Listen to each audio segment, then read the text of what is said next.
राधे राधे दोस्तों, कामिका एकादशी की बहुत बहुत शुभकामनाएं आप सभी को। कामिका एकादशी को पवित्रा एकादशी भी कहा जाता है। तो कामिका एकादशी की पूजन कैसे करेंगे, पूजा में क्या चढ़ाएंगे, इसलिए कि साल में देखिए 24 एकादशी होती है और 24 एकादशी का महत्व अलग अलग होता है और अलग अलग चीज़ें चढ़ाई जाती है। तो कामिका एकादशी की पूजा में क्या चढ़ाएंगे, व्रत कैसे करेंगे, व्रत कितने तारीख को रखेंगे, इसलिए कि देखिए आजकल हर त्यौहार पर जो है ना कन्फ्यूजन हो जाता है, 2 दिन पड़ जाती है। तो 8 अगस्त को रखेंगे 2026 में या फिर 9 अगस्त को व्रत करेंगे। तो आज मैं आप सबके साथ शेयर करूंगी। तो सबसे पहले देखिए कामिका एकादशी के दिन सुबह स्नान करके स्वच्छ वस्त्र धारण कर सुबह पूजा की चौकी लगा लीजिएगा और उसके बाद पूजा की चौकी पर आप कोई भी शुभ रंग के कपड़े का आसन दे सकते हैं। अगर पीला रंग हो तो ज़्यादा अच्छा रहेगा, या फिर कोई भी शुभ रंग का कपड़ा हो आपके पास तो उसका आसन देकर विष्णु भगवान जी को विराजित कर लेंगे पुष्प का आसन देकर, और साथ ही हम गणेश जी को भी विराजित कर लेंगे पुष्प का आसन देकर। और पीला रंग विष्णु भगवान जी का प्रिय रंग है, तो हो सके तो उस दिन आप भी जो है ना पीला रंग का अगर वस्त्र हो आपके पास तो आप पीला रंग का जरूर पहनिएगा। और पूजा में सबसे पहले हम दीपक प्रज्वलित कर लेंगे, इसलिए कि हमारी पूजा का साक्ष्य दीपक होता है। दीपक देखिए आप घी हो तो घी से भी प्रज्वलित कर सकते हैं या फिर तिल के तेल से भी प्रज्वलित कर सकते हैं। स्वच्छ जल में गंगा जल मिला कर लेंगे। सबसे पहले जल के छींटे देकर हम भाव स्नान करा लेंगे हम गणेश जी को, और भाव स्नान कराने के बाद हम सबसे पहले वस्त्र के स्वरूप में हम कलावा समर्पित करेंगे गणेश जी को। और कोई भी पूजा होती है तो सबसे पहले गणेश जी की पूजा की जाती है, तो सबसे पहले हम गणेश जी की पूजन करेंगे।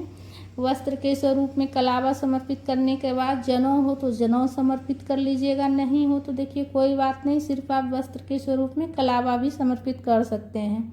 उसके बाद लाल वाला रोली चंदन से हम गणेश जी को तिलक करेंगे। और देखिए इस दिन पूजा में अक्षत नहीं चढ़ाई जाती है, और जो भी पुष्प हो आपके पास चढ़ा लीजिएगा, फूल माला जो आप चढ़ाना चाहते हैं। दुर्वा जरूर चढ़ा लीजिएगा अगर मिल जाए आपको तो, इसलिए कि गणेश जी को बहुत ज़्यादा दुर्वा पसंद है, प्रिय है बहुत ज़्यादा, तो इसीलिए से अगर मिल जाए तो ज़रूर चढ़ा लीजिएगा, नहीं मिले तो कोई बात नहीं, बस प्रेम भाव से पूजन कीजिएगा। और देखिए तिल जरूर चढ़ाइएगा, एकादशी की पूजा में तिल चढ़ाई जाती है। और अक्षत नहीं चढ़ाना है, अक्षत चावल का दाना नहीं चढ़ाना। उसके बाद हम विष्णु भगवान जी की पूजा करेंगे।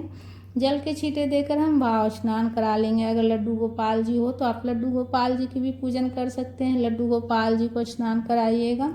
एकादशी के दिन विशेष रूप से सेवा की जाती है लड्डू गोपाल जी की, तो लड्डू गोपाल जी को उस दिन आप दूध से स्नान कराइएगा, पंचामृत से स्नान कराइएगा, दही से स्नान कराइएगा, श्रद्धा भाव से अपनी जो जिससे आपका मन करे, ठीक है। इसलिए कि एकादशी के दिन विष्णु भगवान जी की विशेष सेवा की जाती है, और विष्णु भगवान जी के बाल स्वरूप हैं लड्डू गोपाल जी। उसके बाद देखिए विष्णु भगवान जी को वस्त्र के स्वरूप में हम कलावा समर्पित कर लिए, जनेऊ समर्पित किए हैं और तुलसी दल समर्पित किए हैं। तो तुलसी पत्ता एक दिन पहले ही तोड़ कर रख लीजिएगा, इसलिए कि एकादशी के दिन तुलसी पत्ता नहीं तोड़ी जाती है, तो एक दिन पहले ही तोड़ कर रख लीजिएगा। एकादशी के दिन हो गया, द्वादशी के दिन भी तुलसी पत्ता नहीं तोड़ी जाती है और ना ही तुलसी में जल चढ़ाई जाती है। और दीपक आप दीपदान कर सकते हैं, तुलसी में तुलसी पूजन कर सकते हैं, लेकिन जल नहीं चढ़ाई जाती एकादशी और द्वादशी को। और उसके बाद देखिए तिल भी समर्पित कर लिए, पुष्प समर्पित कर ले रहे हैं, जो भी फूल माला हो प्रेम भाव से समर्पित करेंगे और खुश होकर पूजा कीजिएगा। सबसे देखिए भगवान सबसे पहले हमारा भाव देखते हैं, इसलिए से सबसे पहले ये मन में इतने लाइएगा कि हमारे पास सामग्री कम है ज़्यादा है। सबसे ये बड़ी बात होती है कि पूजा जो है ना हमेशा खुश होकर करनी चाहिए। उसके बाद देखिए भोग समर्पित कर रहे हैं। सबसे पहले हम गणेश जी को भोग समर्पित किए, जल का भोग लगाएं और बतासा का भोग लगाएं और हाथ जोड़कर निवेदन कर रहे हैं कि हे प्रभु भोग ग्रहण कीजिए। तो इस तरह से निवेदन जरूर कीजिएगा भोग लगाने के बाद प्रभु से। और उसके बाद हम विष्णु भगवान जी को भोग समर्पित कर रहे हैं, जल का भोग लगाएं, बतासा का भोग लगाएं। और इस दिन देखिए विशेष रूप से दूध का भोग लगाया जाता है। कामिका एकादशी पवित्रा एकादशी में दूध का भोग लगाया जाता है, गाय के दूध का। अगर गाय का दूध ना मिले तो आप थैली वाला भी दूध लेकर आप उसका भोग लगा सकते हैं।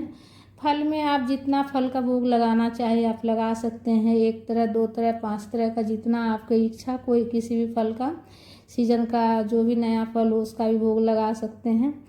और विष्णु भगवान जी के भोग में तुलसी पत्ता देना है, और गणेश जी के भोग में तुलसी पत्ता नहीं दीजिएगा, इसलिए कि गणेश जी के भोग में तुलसी पत्ता नहीं दी जाती है। और विष्णु भगवान जी के भोग में, जल में, सब में तुलसी पत्ता जरूर दीजिएगा। हाथ जोड़कर निवेदन करेंगे, हे प्रभु भोग ग्रहण कर लीजिए, प्रभु सब कुछ आपका ही दिया हुआ है, प्रभु भोग ग्रहण कर लीजिए। उसके बाद धूप प्रज्वलित करके हम धूप भी दिखा लेंगे। धूप बत्ती अगरबत्ती जो आप प्रज्वलित करते हैं घर में प्रतिदिन, वो आप प्रज्वलित कर लीजिएगा। उसके बाद हम पूजा में कुछ दक्षिणा रखेंगे, अपना श्रद्धा भाव से जितना आप चढ़ाना चाहते हैं, 11, 21, 51, जितना 101, जितना आप चढ़ाना चाहते हैं। बाद में इस दक्षिणा को दान कर दिया जाता है किसी पंडित ब्राह्मण को। तो अपना श्रद्धा भाव से जितना आप पूजा में चढ़ाना चाहते हैं आप चढ़ाइएगा, इसलिए कि दक्षिणा रखने से हमारी पूजा में कुछ भी कमी रहती है तो उसकी पूर्ति हो जाती है। हाथ जोड़कर प्रभु से प्रार्थना करेंगे कि प्रभु सब कुछ आपका ही दिया हुआ है, प्रभु। उसके बाद हाथ में पुष्प लेकर कामिका एकादशी की कथा पढ़ लेंगे, इसलिए कि हमारा व्रत और पूजन तभी पूर्ण होता है जब हम कथा पढ़ते हैं या फिर सुनते हैं। तो कथा की पुस्तक हो तो पढ़ जरूर लीजिएगा, नहीं हो तो देखिए सुन लीजिएगा। और देखिए कथा की पुस्तक में भी लिखा हुआ है, इस दिन दूध का सागर लेना चाहिए। दुग्ध का मतलब होता है दुग्ध एक ही होता है, तो इस दिन दुग्ध का सागर लिया जाता है, कथा की पुस्तक में लिखा हुआ है। तो इस दिन पूजा में दूध जरूर चढ़ाइएगा, और दूध आप ग्रहण भी जरूर कीजिएगा, व्रत कीजिएगा तो ठीक है। और अगर व्रत नहीं भी करते हैं तो भी आप ये पूजन कर सकते हैं, एकादशी के दिन पूजन कर सकते हैं। व्रत नहीं भी करते हैं तो भी आप विष्णु भगवान जी को अगर आप मानते हैं, उनके भक्त हैं, तो एकादशी के दिन पूजन कर सकते हैं। अगर व्रत आप किसी कारणवश नहीं कर पाए हैं तो आप पूजन जरूर कर लीजिएगा। उसके बाद प्रेम पूर्वक आरती कर लेंगे, विष्णु भगवान जी की प्रेम पूर्वक आरती कर लेंगे। आरती आप देखिए कपूर से भी कर सकते हैं, या फिर जो पहले दीपक प्रज्वलित किए उससे भी कर सकते हैं, या फिर एक और दीपक प्रज्वलित करके आरती कर लीजिएगा, ठीक है। प्रेम पूर्वक आरती कर लेंगे, विष्णु भगवान जी की आरती गाते हुए प्रेम पूर्वक आरती कर लेंगे। आरती करने के बाद आचमनी कर लेंगे। आचमनी करने के बाद हमारा पूजा पूर्ण हो जाता है। तो देखिए एकादशी का व्रत कीजिएगा तो एकादशी के व्रत में नमक नहीं खाई जाती है और ना ही अन्न ग्रहण किया जाता है। इस दिन जो है ना आप फलाहार सिर्फ कर सकते हैं, अन्न ग्रहण नहीं करना चाहिए एकादशी की व्रत में। और नियम तो एक दिन पहले से ही शुरू हो जाती है, तो 10वीं तिथि से ही लहसुन प्याज वगैरह छोड़ दीजिएगा, ठीक है। इस बात का ध्यान रखिएगा। और देखिए इस बार जो है ना एकादशी, कामिका एकादशी का व्रत कब रखेंगे, तो देखिए इस बार जो है कामिका एकादशी का व्रत हम 9 अगस्त को रखेंगे। 2026 में 9 अगस्त को रखेंगे। 9 अगस्त को सुबह में 11:04 तक रहेगी एकादशी तिथि, और उदया तिथि के अनुसार हम 9 अगस्त को एकादशी का व्रत रखेंगे, कामिका एकादशी का। इसलिए कि हिंदू धर्म में उदया तिथि का बहुत ज़्यादा महत्व है, इसलिए 9 अगस्त को रखेंगे। पूजा करने के बाद आप चाय पानी पी सकते हैं। फलाहार एक टाइम खाया जाता है, लेकिन अगर कोई शारीरिक परेशानी हो तो आप 2 बार भी फलाहार खा सकते हैं, ठीक है। और बहुत से लोग सेंधा नमक भी लगाकर खाते हैं फल फ्रूट में, लेकिन अन्न इस व्रत में नहीं खाई जाती। एकादशी के व्रत में अन्न ग्रहण नहीं करते हैं। बहुत से लोग तो निर्जल व्रत करते हैं, तो अपना शारीरिक क्षमता के अनुसार कीजिएगा। पूजा की चौकी अगले दिन उठानी है। पूजा में चढ़ाए गए सामग्री जैसे फूल पत्ती का विसर्जन कर दीजिएगा। प्रसाद पूजा करने के बाद पूरा परिवार ग्रहण कीजिएगा। दक्षिणा किसी पंडित ब्राह्मण को दान कर दीजिएगा। द्वादशी के दिन भी दान कर सकते हैं, या फिर एकादशी के दिन भी दान कर सकते हैं। द्वादशी के दिन ब्राह्मण को जरूर से जरूर सीधा दान करना चाहिए, तभी हमारा व्रत पूर्ण होता है। वीडियो अच्छा लगे तो लाइक जरूर कीजिएगा।